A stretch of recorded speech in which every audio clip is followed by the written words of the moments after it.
Welcome to Take Up Your Space, the podcast where healing meets identity and where your story of trauma doesn't get the final word.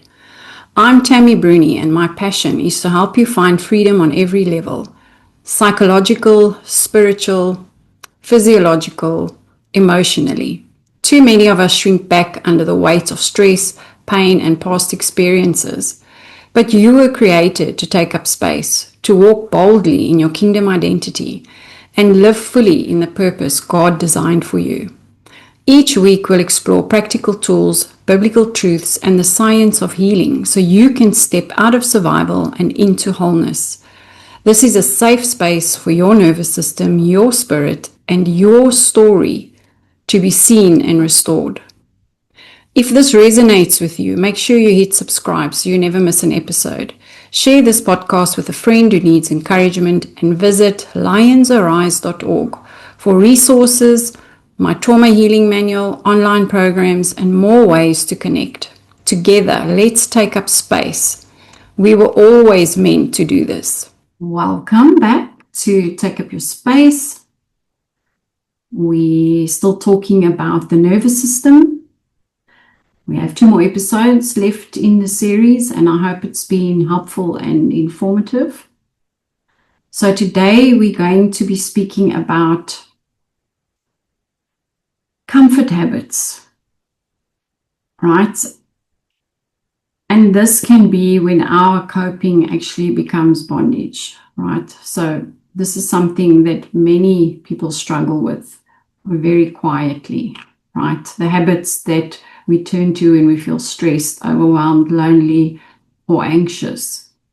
So maybe for you, it's scrolling endlessly, emotional eating, overworking, shopping, avoiding responsibilities, right? Binge watching stuff on TV, sugar, caffeine, or alcohol, whatever your vice is, and staying busy so you don't have to feel anything. And so often we're telling ourselves,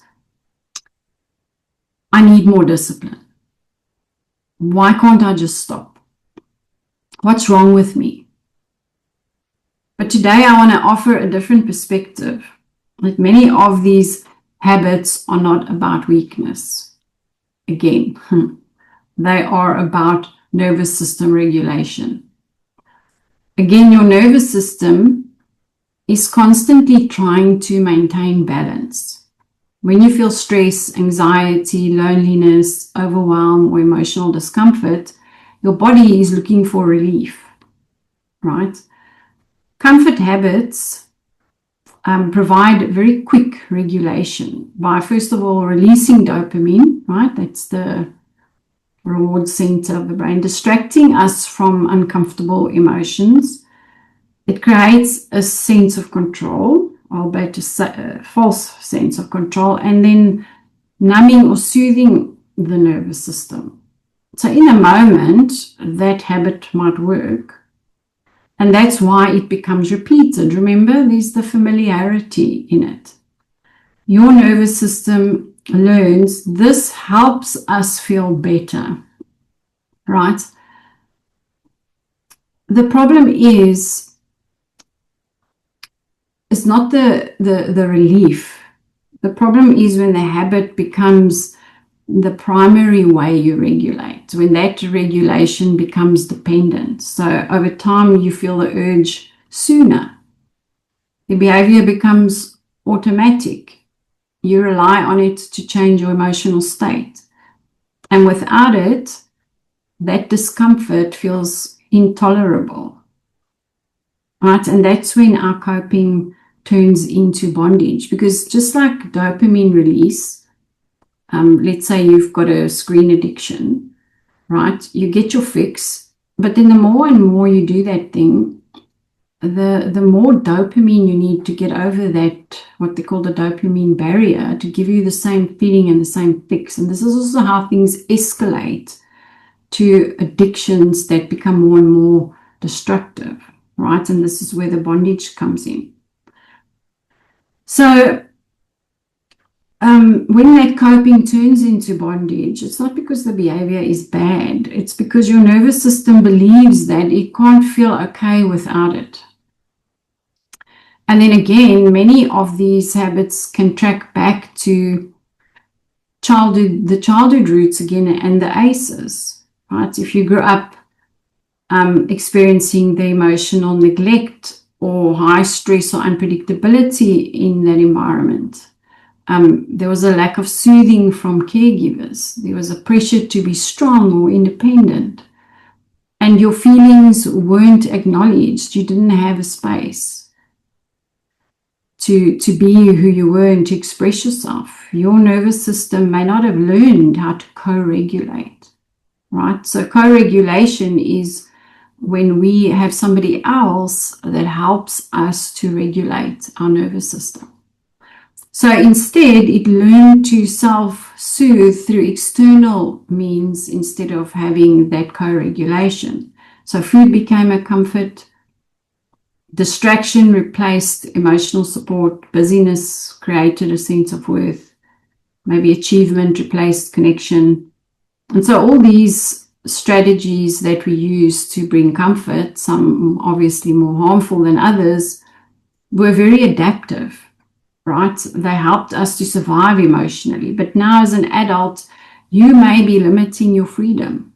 In Take Up Your Space, I speak about how, we need to move out of that place of bondage, all the things that's trapped us in the past, into a place where we're more expanded, where we can take up space and we can walk in all that God has given us to do. But when we're stuck in these old places, right, we completely limit ourselves. So, an example, imagine someone comes home after a stressful day. They're feeling tension in their body. Instead of noticing the stress, they immediately open the fridge, looking for something to eat, grab their phone, turn on something to watch, pour a drink. Not because they're hungry or bored, but because their nervous system is asking, help me feel better. Please help me feel better. This habit is regulating the emotion. It's not meeting a physical need.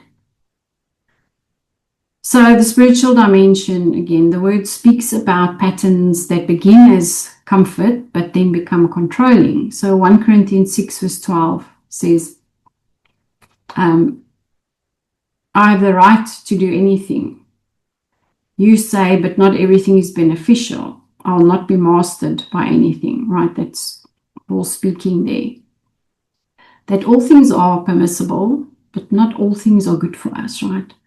So many comfort habits are not sinful in themselves, but when they become the place we go to instead of God, instead of connection, instead of awareness, they then begin to master us, right? And whoever is our master, we're going to be a slave to that thing, right? And they're going to have control over us. So Romans 12 verse 2, again, be transformed by the renewing of your mind, right? What does renewal include? Awareness of our emotional states, new regulation pathways, learning to tolerate discomfort without trying to escape it. Psalm 16 verse 11 says, in your presence there is fullness of joy, right? So that spiritual growth and nervous system healing both involve learning to stay present instead of escaping discomfort. So how do we bring healing to this pattern? So first of all, again, we pause before the habit. When the urge comes, ask, what am I feeling right now? Name the emotion: stress, loneliness, overwhelm, boredom. Naming that thing actually reduces the automatic behavior. So I have a habit when I've got a work project that I need to tackle and I don't feel completely ready for it. I find myself standing in front of the cupboard, I'm just being honest, and I'm looking for something to eat. Often there's absolutely nothing there, but I'm just standing there, and then I go, what are you doing? Right? And then I recognize what I'm feeling is overwhelm and I'm trying to avoid it. Right? So I close the cupboard and then I go, right, just go back to what you need to do. And I actually talk to myself, right, in that space. So once again, we do the pause, and then we have to regulate the body first, right? The slow breathing, the long exhale, the stretching or movement, whatever it is that's going to reduce that feeling. We can drink water, right? Step outside, so to sort of take yourself away from that thing that you want to go to. Put your hand on your heart, which already brings comfort and regulation, and have the slow breath, right? So often, if you just give it that moment, that urge decreases once the body has settled. It doesn't last very long, right? It's the same when we're fasting and we're hungry. We think that hunger pang lasts forever, but it doesn't. It's seconds and then it's over. And then, if we've now given in to eating something, we could have just waited a bit, right? So that's the same with the regulation. So we have to replace that thing and not just remove it, right? So instead of only stopping the habit, add a healthier regulation to it. So connection with someone. Maybe you need to phone somebody or drop somebody a message. Maybe you can just pray or just quiet yourself. Just go sit with the Lord in that place. Maybe you can go outside and go for a walk. Maybe you can grab your journal and just start writing how you're feeling. Worship or music, even if you just start humming or singing a song, that's already going to regulate, distract you from that thing that you want to do. And then also rest without stimulation, right? Can we do that without always constantly needing to be stimulated? So your nervous system needs a new pathway, not just a restriction from that thing. So, and we know once again, this takes practice. It doesn't happen overnight. So if you're struggling with these comfort habits, right, this is important. These behaviors are not evidence of failure. You haven't failed. They are evidence that your nervous system has been trying to help you cope. And healing is not about harsh discipline, because that's not going to work if you have a dysregulated nervous system. It's about increasing your capacity to feel things, to regulate, to stay present, and to choose instead of reacting. So freedom always begins with awareness. So the next time you want to reach for that comfort habit, pause and ask yourself, what is my nervous system needing right now? Because underneath most of those habits is not weakness, it's an unmet regulation. So as your nervous system learns new ways to feel safe, comfort stops being something you escape into, and peace becomes something that you carry from within, right? We can never be happy with, through external things. This is something that you often see in marriages where spouses expect their partner to make them happy, or whatever relationship you're in, when there's this expectation on somebody to make you happy. Happiness is not an external thing, right? It comes from inside. It's an internal thing that we need to work on. That joy, it comes from inside. So your nervous system needs to learn these new ways to feel safe, right? And so that peace then becomes something that you're carrying within you. So thank you for listening today, and I'll catch up with you in the next episode. This episode of Take Up Your Space is brought to you by the Take Up Your Space healing programs. If you're ready to go deeper, my self-help manual has been developed into a full course to guide you step by step through healing on a psychological, spiritual, and physiological level.